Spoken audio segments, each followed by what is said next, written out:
from those function generators.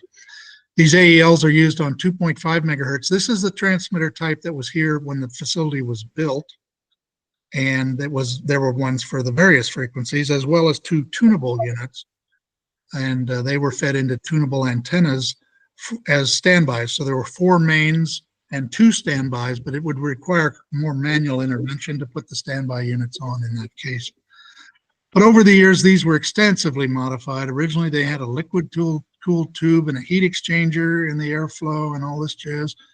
And they don't do that anymore. They're also not as high a power level transmitter as they used to be. And I think that was based on learning over the years that they weren't quite up to that level of power output. So anyways, these have a 1500 watt tube in the driver stage and a 10,000 watt tube in the final. They run 5 kilowatts on 2.5 megahertz. So originally they were they had a bigger tube in them and ran 10 kilowatts. When you modulate a signal with full 100% steady tone modulation, you end up with 4 times the PEP, peak envelope power. So that's why you see a 40 on the front of this transmitter, 40 kilowatt. That was its PEP level in the previous use. So here's some pictures I got from the original manuals of these transmitters. They were built custom for WWVH. As I say, there were 6 of them, 4 mains and 2 backups.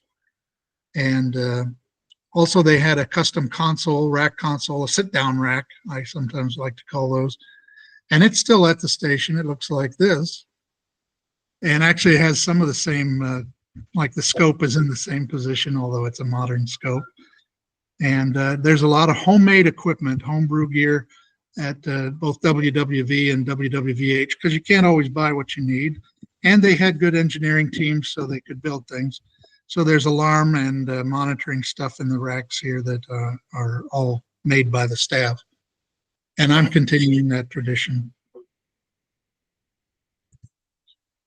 I think it was fairly recent, maybe within 5 years, that the station received these hand-me-down military transmitters, which are large linear amplifiers. They're made by Rockwell Collins. Collins is a familiar name to a lot of hams. These are transmitters, multi-mode, all-mode linear amplifier. They can pass any kind of signal, really. Anywhere from 2 to 30 megahertz, auto-tuned. It's pretty elaborate, pretty complex, and really that isn't necessary for our purposes. You know, we put it on one frequency and leave it there. The auto-tune is kind of a pain in the neck, actually.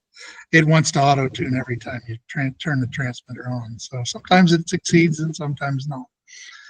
It uses 3 small tubes, one as an initial driver and then as 2 of them together in parallel as an intermediate power amplifier, and then a 15,000 watt tube for the main amplifier.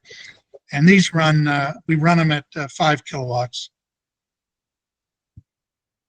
So we're at slightly reduced power, half power, you might say, on 5 megahertz. These are the 5 megahertz here we can see in this picture. And the other applications we use for them, that's a backup transmitter, as shown here. One of the cool things about this rig is it does have a built-in exciter. So it has it can create its own signal source. It doesn't need our external, although we feed it from the other room. It can do it all itself, and it has this exciter here. But if you look close, you can see there's some cool stuff on this. There's a microphone and a CW jack on the front. So that's very tempting to me to switch it over and operate it directly just for fun. The headphones jack would only be fed from a remote receiver. There's no receiver built into this. And that's standard for these kind of rigs. Most HF installations, fairly high power, you have separate transmit and receive sites.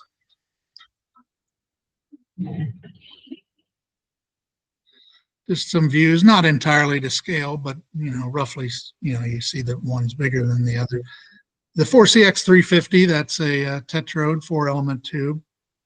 and it has 350 watts of plate dissipation, and that always roughly represents the output power you could get from it. It depends naturally on the design of the amplifier. And then we have those 5,000 watt modulators and 10 and 15,000 watt final amps. And these are big, like the one on the right, that's about a foot tall and maybe 10 inches in diameter.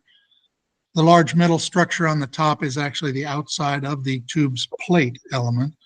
It's air cooled. It has those fins, and the space below that heat exchanger is pressurized, blowing up through it, and then the hot air leaves through the top. The other rings around it are the grids, the control grid or the screen grid.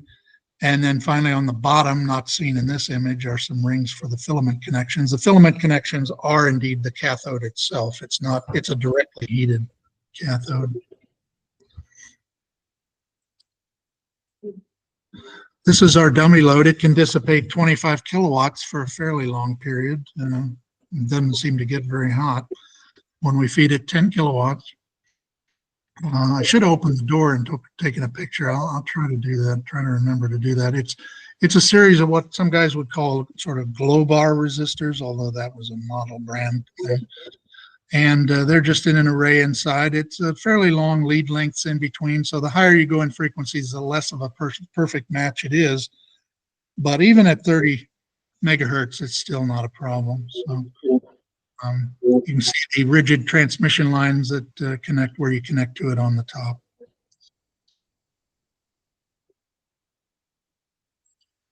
So now we can talk about antennas. These are an aerial photo of the aerials, and there's 8 of them.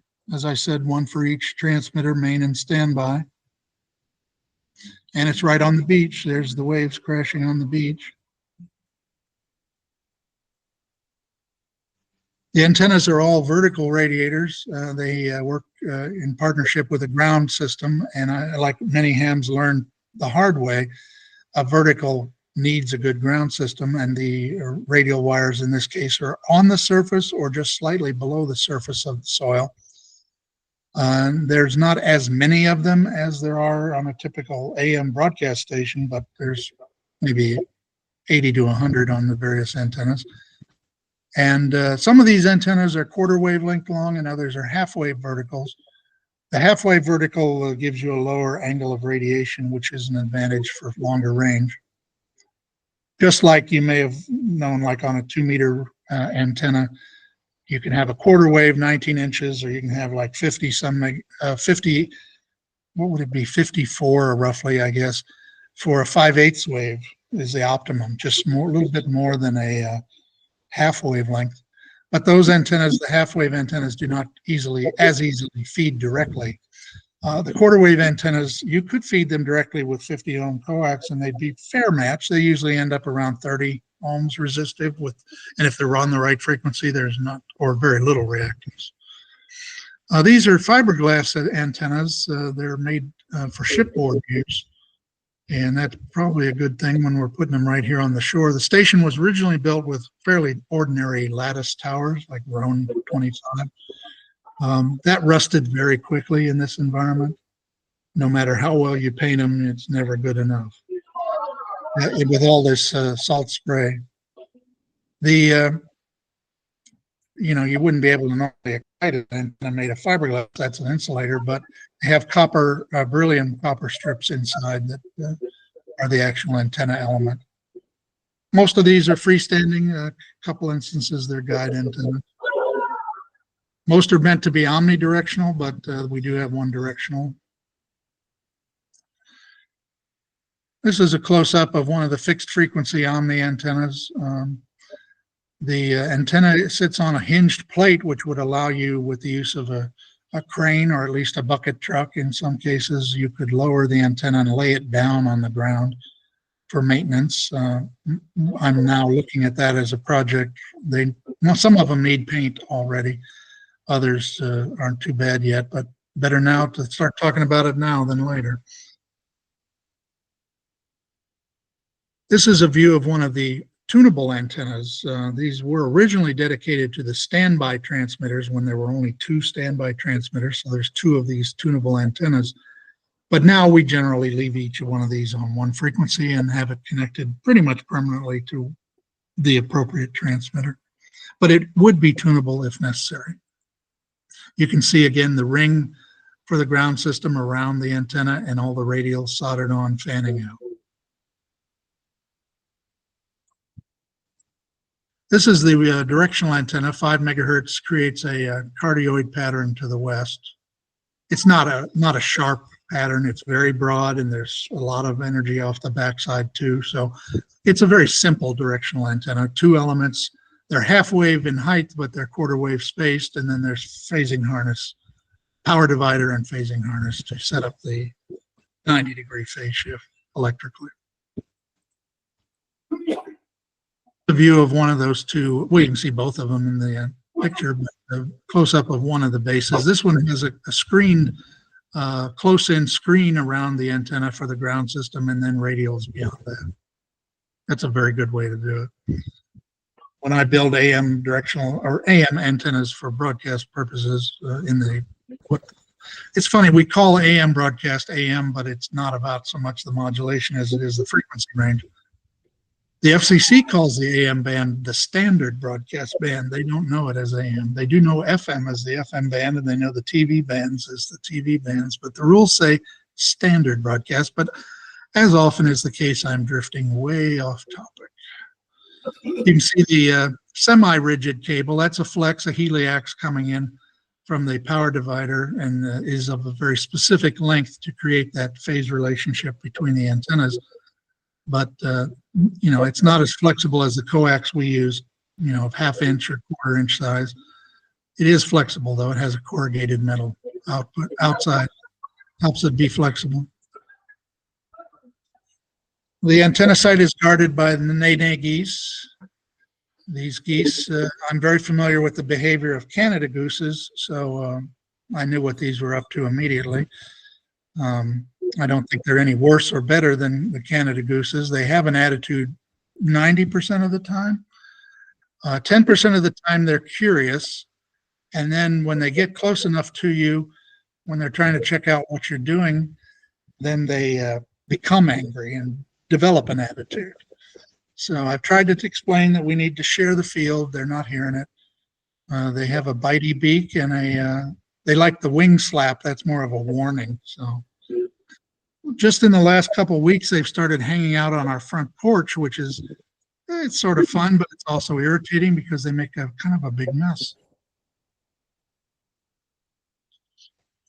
So as I mentioned, the antenna site is adjacent to the beach. There's a lot of winds, saltwater spray, a lot of grit, abrading the paint off of things. The signs fade very quickly. These are traditional Hawaii problems, but it's the sort of concentrated. So being on the beach is good for radiation of the signal, not so easy maintenance problems.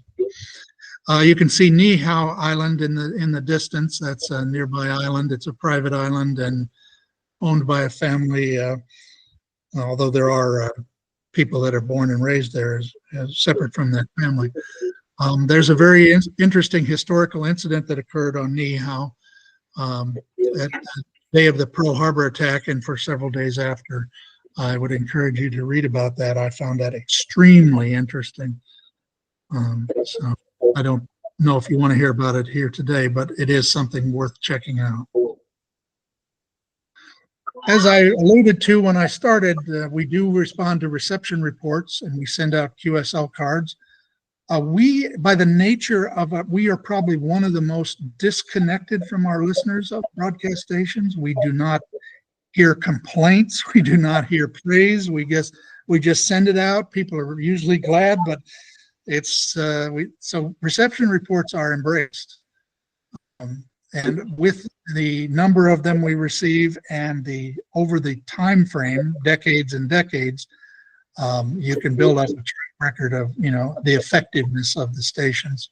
This is the card I received for that reception in my shop in Wisconsin on 15 megahertz. I sent it in during my application process just to sort of be funny, and you know, I thought it would be amusing. They would get it from the guy that they were interviewing, the staff there at WWVH. In fact, they got upset and were worried. Was I testing them? All this. No. It's just meant to be fun. So, but I will maintain that as long as possible. I only very occasionally hear from anybody who says, I use your service. I appreciate it. Thank you. So any feedback is helpful. I do get reports occasionally when there's something interfering with one of the signals, or if someone believes we are interfering with something. And of course, those are super high priority in both cases. I've been receiving a few reports from Alaska that China is getting in as propagation conditions have improved. China is more of an interference potential. Again, they are on very close to the right frequency, so that helps. But weirdly, there's China jamming that is set up adjacent to our frequencies. I don't understand what they're jamming. Maybe some shortwave broadcaster that I don't know about. That's beside the point. But I do hear occasionally from like military radio operators. I heard from a Coast Guard operator who was visiting the base. He just stopped in and he was saying it was their SOP to check our signals. I think he said daily, but maybe it was at some other interval. But to make sure that their onboard standards were all okay was their main use for it. It also was an easy, quick check on propagation. So that's very nice to hear that kind of feedback.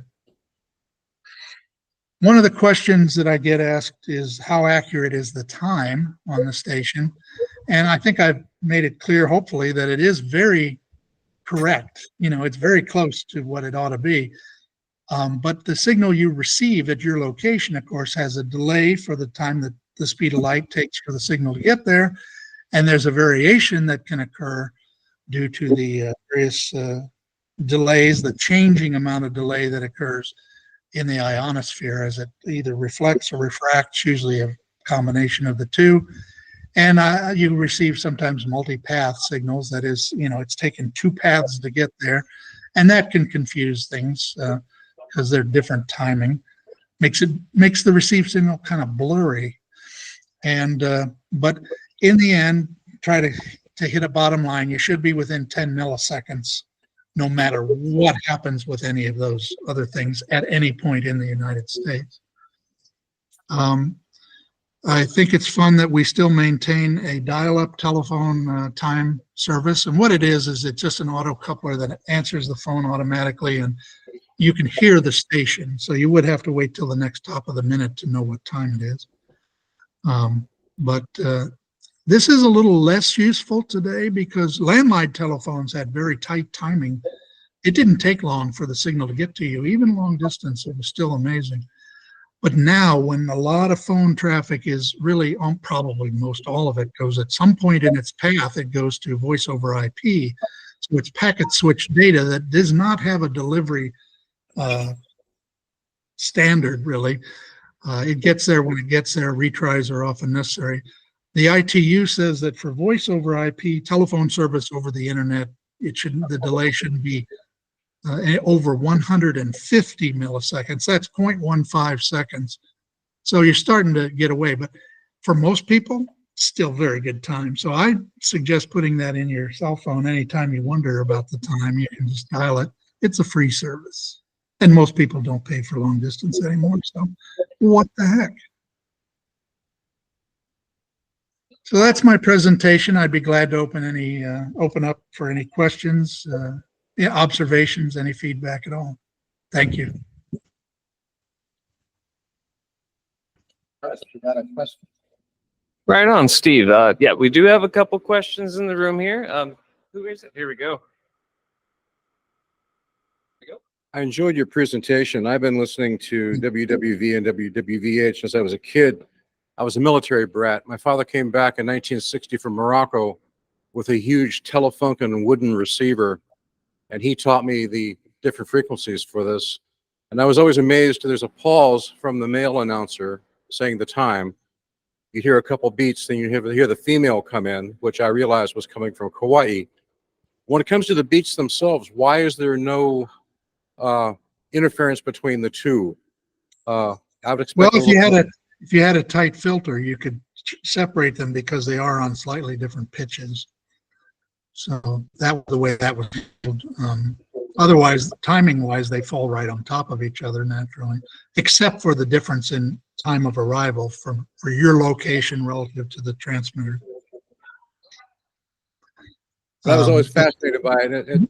Yeah, the voices, like from my point of view at my place, I hear our announcement and then a very long pause and then the top of the minute or top of the hour. The long pause is leaving space for the male voice in Colorado to talk. So, but it threw me off because I was mostly used to listening to WWV. As like you, I think it was one of the very first things that I identified on shortwave when I was probably 12 years old.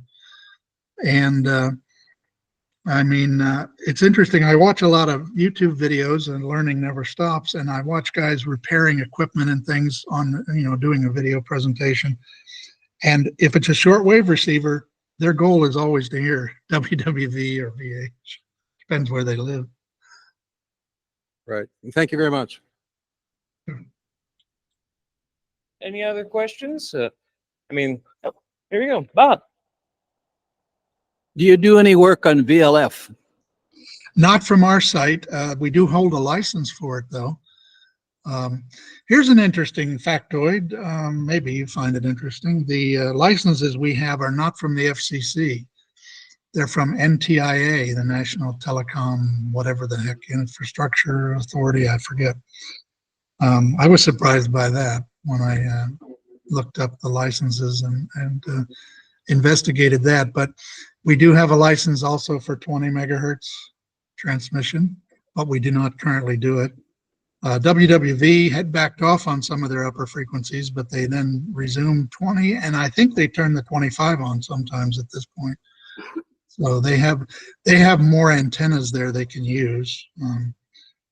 The WWVB, the very low frequency signal on 60 kilohertz, there's two things I would like to share about that I didn't earlier. One is they've been operating at half power, half radiated signal for some months now because one of their antennas broke. Those antennas are elevated T wire antennas held up by two towers on the ends, and one of the cables that holds up the center point, it's a vertical, but it has a top hat made of wires fanned out, and the one of the two antennas, one of those mechanical supports failed. I never would imagine that something that big, that heavy, that subject to wind load is an aluminum crimped connection. So, Oh, wow. I couldn't believe that, but on the other side of the coin, it had been there for 40 years without any problem. So that probably started to develop corrosion getting into the joint, I suspect. But they're working on that now. So they have an installation where they run two transmitters simultaneously at all times on two antennas that are next to each other. Normally that would create, like on shortwave, it would create an interference pattern between these two signals because the angle and the distances are not the same to every receive location. But at this lower frequency, the antennas are very close to each other wavelength wise. And so that provides, a very low tech way to have a backup. It's seamless operation. If one goes down, the other is already on and continues. They have to also have auto tuners running all the time because just as the wind blows, the antenna is so far off of actual resonance that the reactance changes every time the wind blows. So there are automatic antenna tuners, you might say, operating all the time. I think they're variometer based. The other point I'd like to mention is that they recently added a new modulation scheme for their time code on that low frequency signal. It was a AM modulated signal. Now they've added a subcarrier that has PSK modulation, and that with the right receiver, the matching receiver gives a much better ability to pick the signal out of the noise, and that's important in today's environment, particularly at those low frequencies.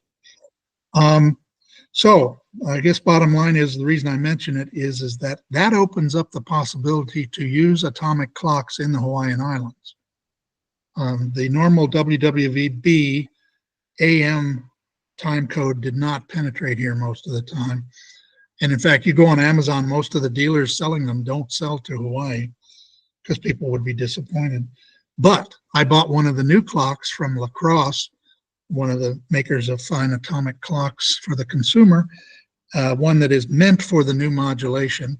And it locked up immediately the first night I had it here at my house and continued. Now, I took it to my office at the radio station. It did not sync there. So either it was getting desensitized by the big signals on HF nearby, or the noise level was just too high, and all or both, were an issue. So thanks for the question, and sorry for the long answer. Actually, you answered all of my questions and you didn't even know it. I didn't even have a chance to ask them. That's perfect. That's awesome. It's great to see behind the curtain. I really appreciate that. This has been enlightening. Does anybody else have any questions, comments, anything? Going. All right. Well, thanks again for joining us, Steve. I mean, I don't know how short you are on time, but I mean, if you want to stick around for a couple minutes, I think we're going to hear from William, and then we're actually going to make sure everybody knows each other and does their introductions and everything, depending on your schedule. I'll listen, Right. stand by. Right Thanks. on. Thanks. Right on. All right, Steve. And personally, Steve, I thank you for coming and presenting to us. I owe you one. So you wanted to do the introductions next? That's what you said? Yeah, I figure let's do that real fast and put faces to or names to the faces that he sees in the room here. And I don't know how you telepathically answered every question I was going to ask at that last moment there, but good job, Steve. Right on. Well, I think it's because we're from the same kind of background, and they were the questions I had. Yeah. Hey, right on. Again, my name is Thomas. I'm the president. Whiskey Hotel 6, Golf Whiskey Lima. I was a technician grade. I'm a general now, and yeah, I'm the leader here. And then here I'm going to pass the mic off to Tony. Aloha, I'm Tony Kitchen, Whiskey Hotel 6 Delta Victor India, general class, and I am the treasurer for this year for the BIARC Club.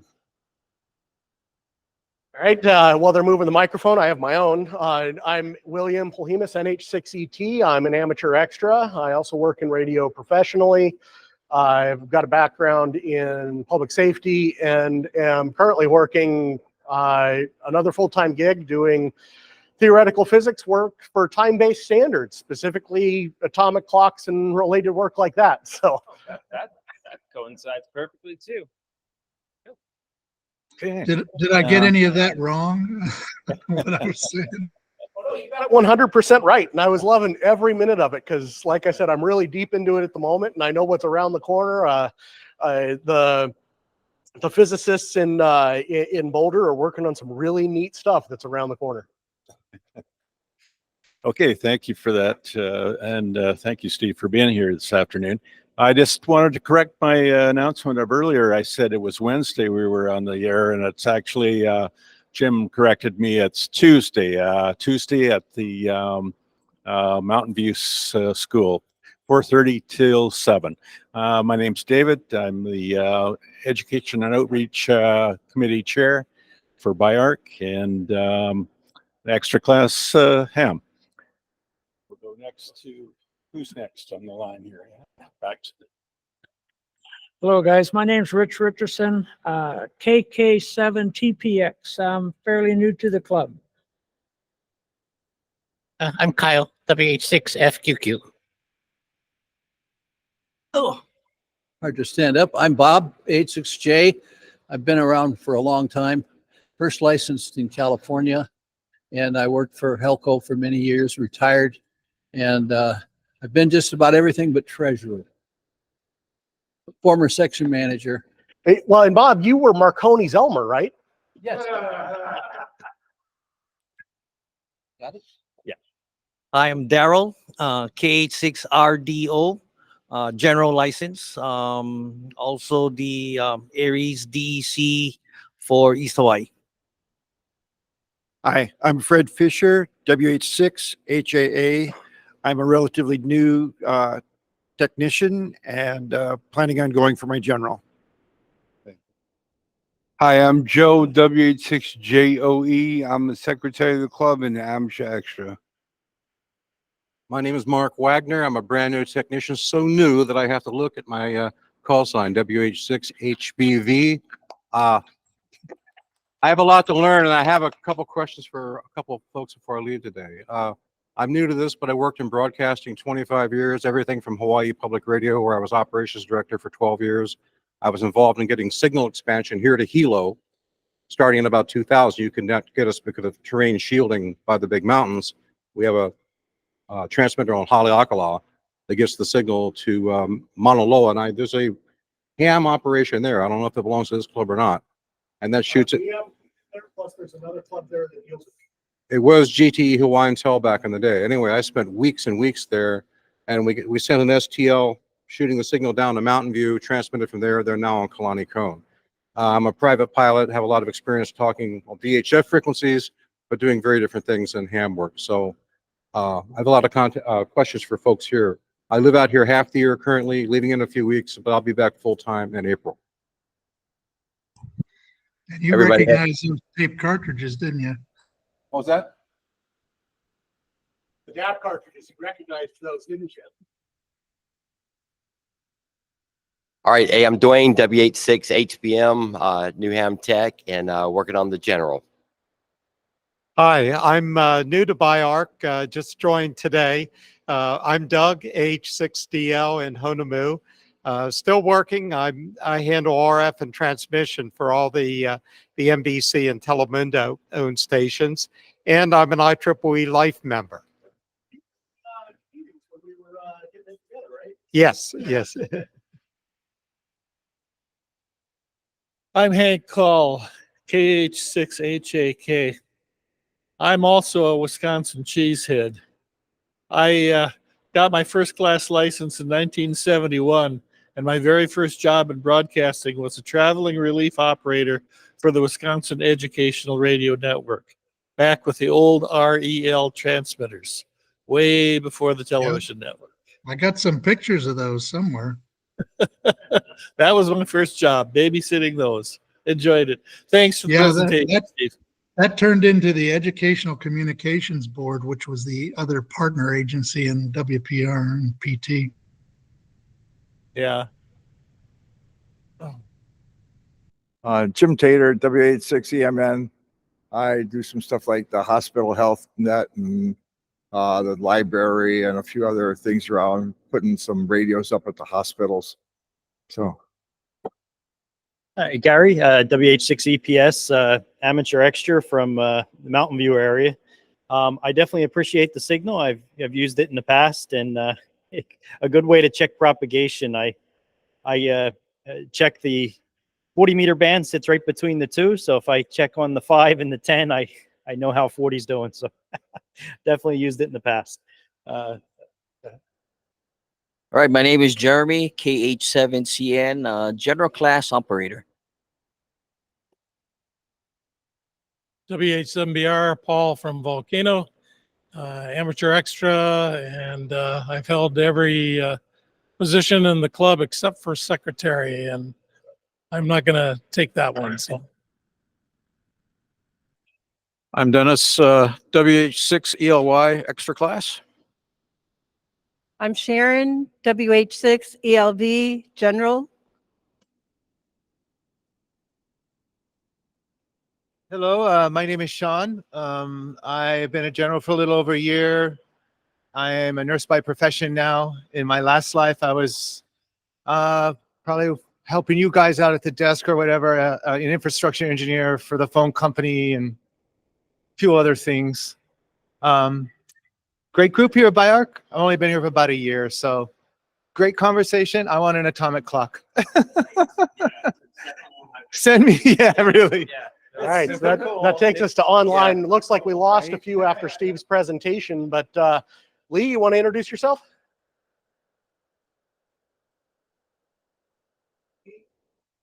She's working on unmuting. You're still muted, Lee. There you go. I'm Lee Critchlow in Mountain View, Puna, and I'm an amateur extra, and I'm a retired journalist, and funny that being, I do the newsletter. So thank you very much Yep. for a very She does a interesting fantastic presentation. job at the newsletter.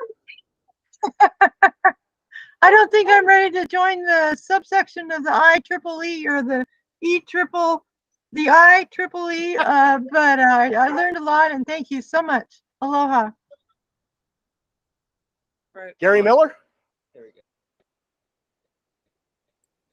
Yeah, this is Gary, A6GM. Hey, Steve.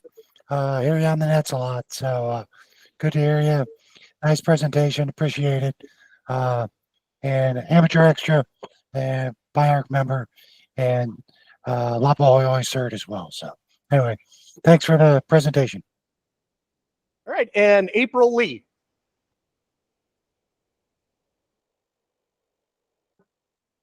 April, you're muted. There's always a risk of sleep too. I've been known to put people to sleep. One time it was I think it was the Long Island CW Club or CW Club. And I was giving a presentation on something, I don't know. And the guy fell asleep, had his mic unmuted. He was wearing a headset. So there was extreme snore going on. Hey, I posted in the chat the link to that clock the particular one that I used successfully for the WWVB signal on Well, Amazon. Steve, something you and I were talking about recently is that you were not aware of any commercially available device that receives the DAB, not DAB, the BCD. Well, the time code that we transmit, yeah. Yeah, the BCD is the digital, the binary coded data that's on the 100 hertz subcarrier on all of these. I didn't know that there were no commercial devices available for it because I've been using that signal for a lot of years in my work. But I did it using an SDR, and I made a program to use it with several other signals for comparison in GNU radio project. So if anybody knows about a commercial product that actually uses that signal, let us know. Well, the SDR approach is a really super way to get it. I mean, I could imagine it actually being built in the way that some modes are built into an SDR, but you could use a virtual audio cable to pipe it over from the one piece of software to another. A lot of people do, like SSTV and stuff that way. Yeah. I'm assuming it might get baked into the next iteration of the Hack RF or maybe even a Shagu product, considering they're actually using SDR frameworks. So. Well, because the SDR is the Hack RF. In this case, you just need to use the signal itself, which just means that you have to decode it. Yeah. So it's in the software side of things. Yeah. But there's no commercially available receiver for that either Steve or I are aware of. Huh. Gonna have to build something. So, being a script kiddie for a number of years, some of you guys might know what that means. Where is the software, and or is there GitHub or some sort of place where we as geeks can download it, put it in an SDR? That's my question. I just did it as a part of my work where, we've created, in one of the research programs, we've created a new timekeeping device that is accurate to 10 to the negative 23rd, whereas those atomic clocks are 10 to the negative 16th. And a normal GPSDO, GPS disciplined oscillator that would be used at a transmitter site is maybe 10 to the negative 12. Well, so we've actually done cascading pairs of these GPSDOs, and they each drive a PLL. And there's 3 tiers of that. And when you get down to the 3rd tier, you've actually corrected out all of the drift that happens between the satellites and everything. But we needed to be able to compare that against something. So I just whipped up something really quick because I knew that the BCD existed. And I needed multiple ways to check it against it. So I had to build a standard to check my standard. So I never thought to share the software. So I'll have to dig it out and throw it on GitHub. I've never shared anything I've ever written on GitHub because my code is awful. It'll be fine. It does open one up to criticism, but it's much appreciated, I'm sure. Yep. I get my SDR software, not time software, but the receiver software from the site I put in the chat, airspy.com. Airspy.com. It's as I usually end up with SDR sharp. Well, so we have an SDR subject matter expert here, and that would be Gary, WH6 EPS. And you use SDR console mostly? Yeah. Yeah, and I've got half a dozen of them, but I just write, most for specific purpose-built stuff, I just write a program in GNU Radio Project. It runs on Python, and I just have a project built for that for this specific use. Yeah, please share with the class. I'm glad I took notes. Now I'm considering something there. We'll see what flushes out, because right on. Let's see. What's new? So really quick, is there anyone in here who has never listened to WWVH over the air? So I think you guys all have a goal now, right? Because there are only a few hands that went up. What's that? Yeah. True. Yeah. Aside from odd broadcasting from continents over, that's one of the last ones. I mean, it's good that it's a tool, though, a good resource for everybody. Well, once upon a time, one of the public safety systems on this island that doesn't exist anymore had a problem with its time base.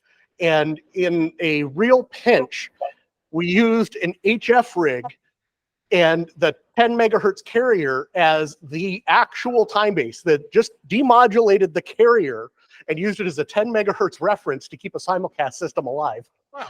So it is a great resource. Gary, question, comment? Yeah, one quick question.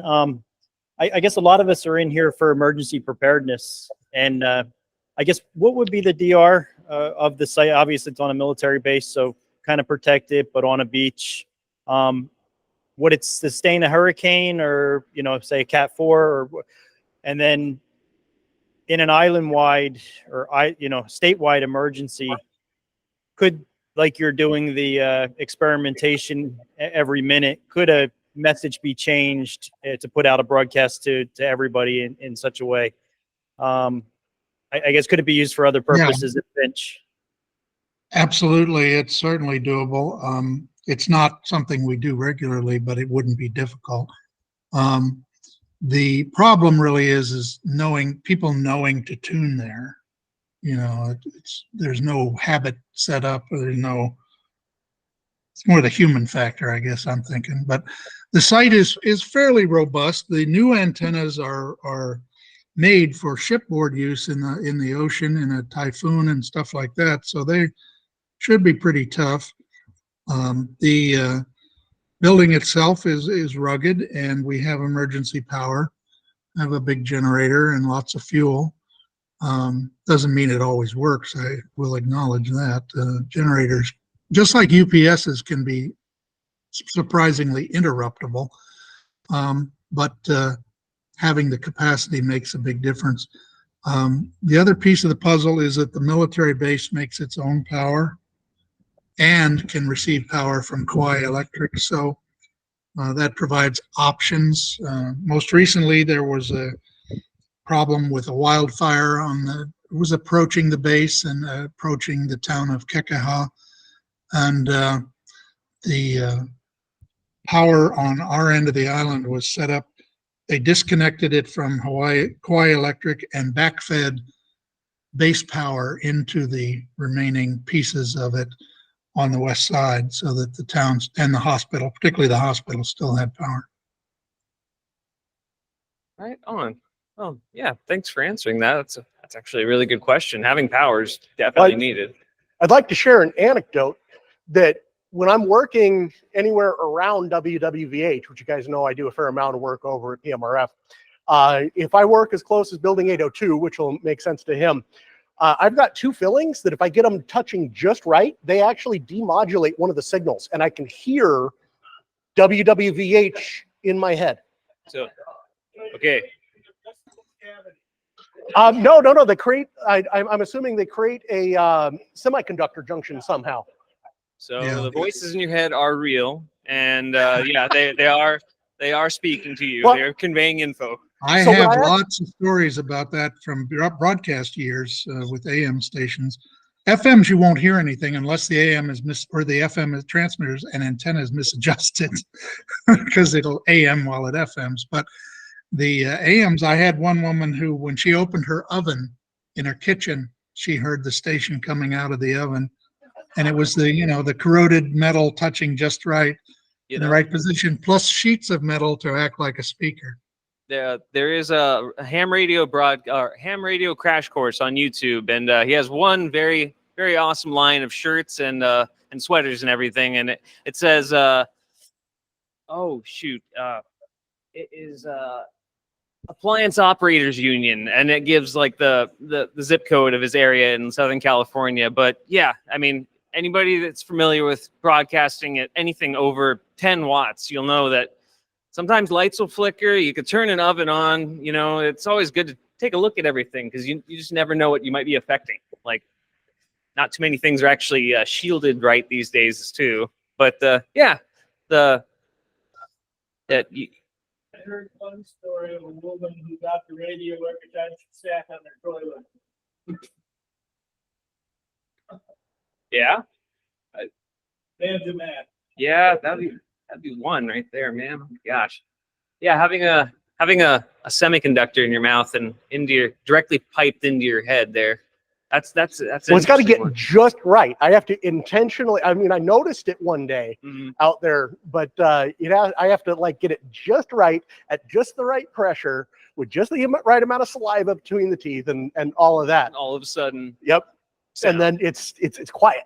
It's faint, but it's still there. Yeah, it's still there. Oh, that's interesting. Right on. Let's see.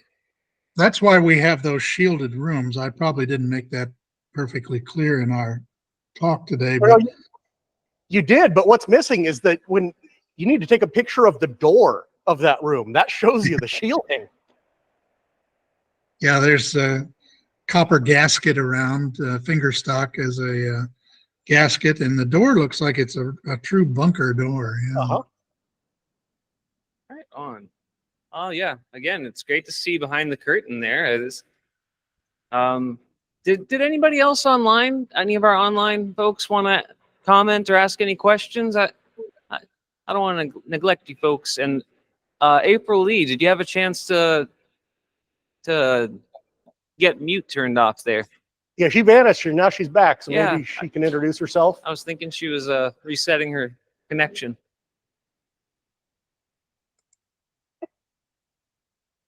Nope, still muted. Okay. Well, thank you for joining us there, April. Yeah. Is there anything else you wanted to add for today?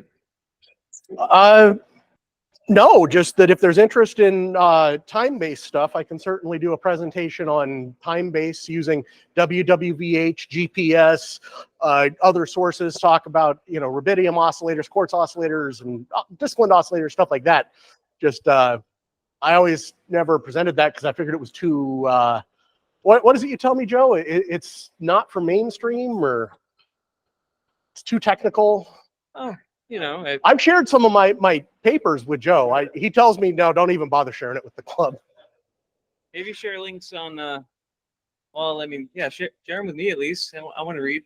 All right. And Tony, here you go.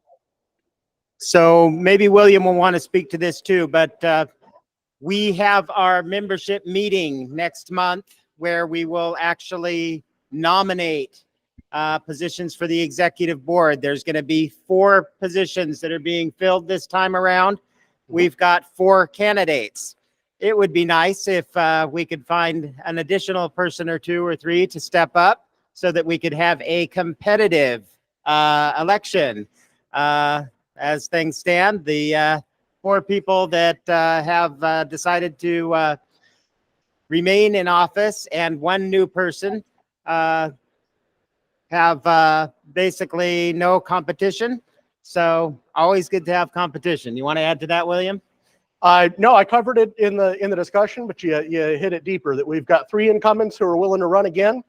So if you don't like how the club's being run, this is your chance to change the direction. You can always stand up and run against the incumbents.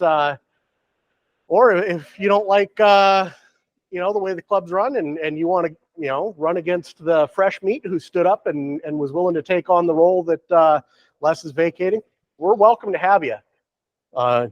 Otherwise, you're just stuck with the way we do it, right? So remember, the other thing at the membership meeting is this is the time to make motions to the leadership. Anything that you want the club to get involved with, make a motion. Someone will second it if it's a good idea, or if the club members support it. Then we can pass that motion and move forward. Last year, the motion was made to establish the linking into the gateway. The gateway. The RIPE gateway. And so this is a gateway for members. It was established mainly so that members who had moved to the mainland or might be unable to access their radios because of medical issues could still listen in and participate in our regular nets on our repeaters. But it allows us to connect via All-Star Link through a computer or smartphone. That is online now. Still getting a few little bugs worked out, but that's the result of last year's motion. And that was the only motion last year, right? Yeah, there was a motion that somebody was thinking about making about how to combine the repeater committee and the digital systems committee, but they discussed it in the meeting and decided to retract that idea for the time being. So, okay, so think about the direction you would like the club to move in, and think about a motion. You can always discuss it on the BIARC listserv. Okay, so there's no program like this, like I said, next month, because it is that business meeting. And then the month after that is our holiday party. So there's not going to be a presentation then.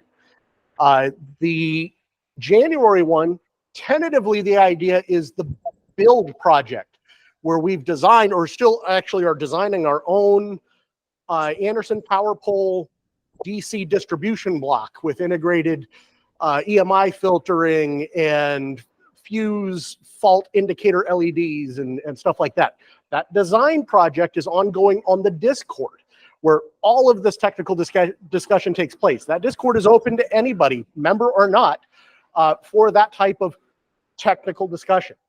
If we can't get the pricing and manufacturing of the boards in time, that'll end up sliding to February and whatnot. And so if you have an idea for a program like, Steve coming in and being a presenter today, let me know. I'm now the head of that programs committee for the BIAC board, and we're working on bringing you the content that you want. I have made a specific channel on the Discord itself. And again, Discord is a server that's online. You go online, you set up an account. It doesn't cost anything. And it's a more open way of communicating with us and each other. Think of it as an older, almost, it has a BBS server style system in place. And just, if you're online, go ahead and join up. It's worth it, because if you have any questions about anything specific, or anything broad, you can actually ask, and somebody will get to you, and it won't get lost in an email string. That's one of those things where I always have to go at the end of the month and look and see how many emails I'm behind on certain things, just because I only use 3 addresses. I guess I should have more and have things sectioned off. But so I've got the let me make things a little bit bigger here so the people in the room can see them too. So this is the BIARC Discord right here. There it is. This is the general, and I can scroll back through, and you can see this is unlike the listserv. This makes a chronological record of discussions, and we have an awful lot of channels or topics, like this one that has a new message for me here for Arden Mesh, and we've got quite a few channels, and more can be made if needed, including show off your projects and stuff like that. So I don't actually remember. Oh, I think it is show off your projects here, where we've got discussion about that distribution block, but other work that people are doing and their antenna setups and stuff like that. So it was created as an experiment, but man, has it really taken off. Yeah, I'm happy to put it out there and made it so we can all collaborate. And I mean, like you're showing right now, just show off your setup. I mean, if there's something that you're particularly proud of, or a vintage radio, anything, come on out and poster up. Might as well. John, you have something to say? Yeah. Discords are like AOL or CompuServe or Telegraph. I know that if somebody understands some of those words, it's a chat space. One other thing I want to say about that space, for the committees, we've been playing around and doing our projects on that. So like Luke and I, by accident, discovered we were both messing around with Meshtastic. And before you know it, I go, hey, that's Luke. So we're kind of interfacing between Meshtastic, because we're testing out the RF and a bunch of other things, right? And Discord, kind of showing, okay, this is where we're at. Gary posts, does a little studies for us for distance and stuff. So it's a way to integrate your projects, your ideas, beyond the other things you're doing, like we are with Meshtastic and Arden and ASL. So right now, the committee, what I call the infrastructure group, because I was the one that wanted to integrate it, in the group, he's the architect. We're all the committee.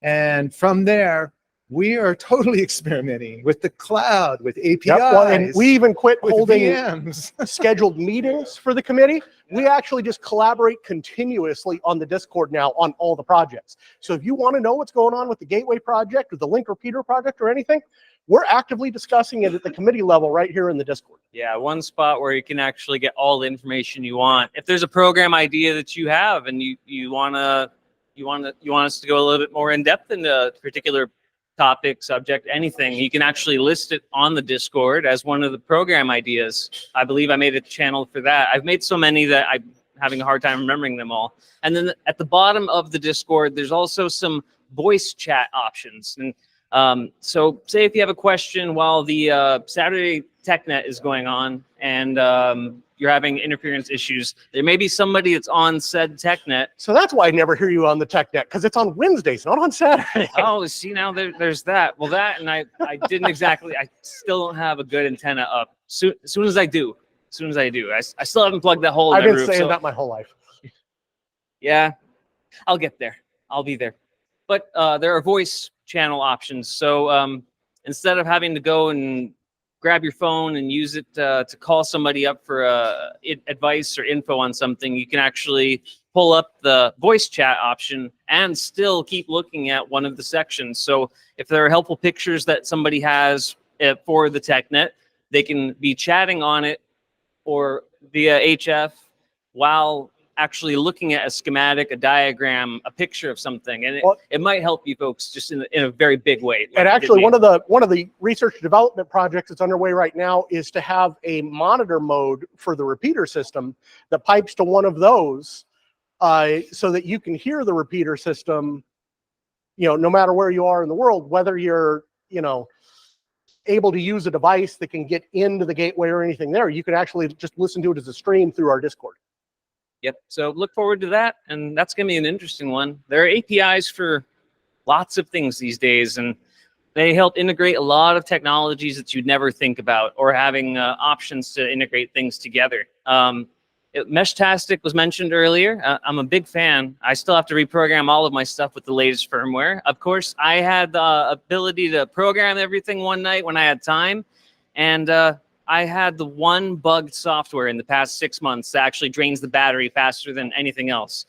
Meshtastic is a long-range form of communication that uses text. So it's been seen a lot in the mainland, in a lot of the search and rescue teams and stuff. They're all getting into that because it doesn't require a license per se. And if you do already have your ham radio license, you can plug it in and have that added to your actual profile and everything. Oh, Lee, talk to us, Lee. I just had a question about the Discord, and as you know, it sounds as though you've had, it's giving me a message. Keep my hand raised. I don't know what it says. It sounds like you've said something, so your hand will be lowered. Okay, anyway, my my question, Thomas, is, I signed up early on for the Discord and then it never really went anywhere. And then you redid it. And so That it was tells me huh? Oh, sorry. I think I have to send you an updated link. What I'll do is I'll take a snapshot of the link there. I think you still have the 1.0 version. Yeah, I think you're still in the original experimental Discord before we moved it to this full one for everybody. If you go to, well, maybe I should throw it out again. The link that I put out in a recent email that has brought more people into the Discord doesn't expire. So if you find that in the listserv emails, just search for Discord in your emails. That link will work. If not, reach out to Thomas, reach out to me, or anyone else on the committee or the board. We'll set you up. Yep.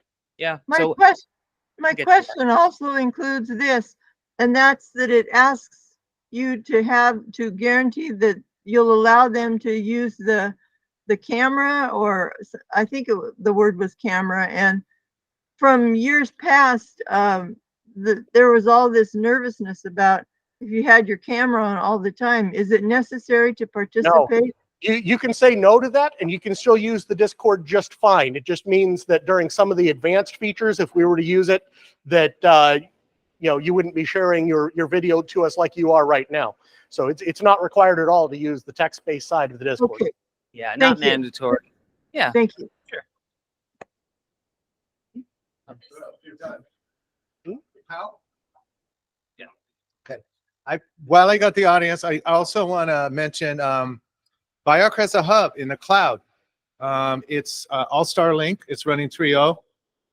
For those who know what I'm talking about and has a node, please try it. We want to challenge the traffic, want to tune it. We have a lot of things we want to play with, transcoding, failover, bunch of geeky things, RF linked project. Check out his paper. It's dense for some of us, but it's really cool. So BIARC Hub 60316.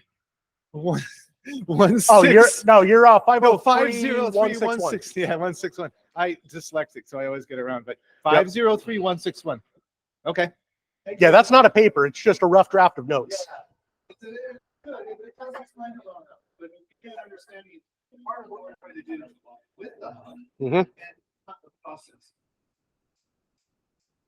All right. With that, I believe we'll I say we conclude today. adjourn to socialization and get some refreshments. And Yeah, everybody, let's we're gonna adjourn the meeting for today. If you'd like to talk to anybody that are still online here or have a chat, go for it.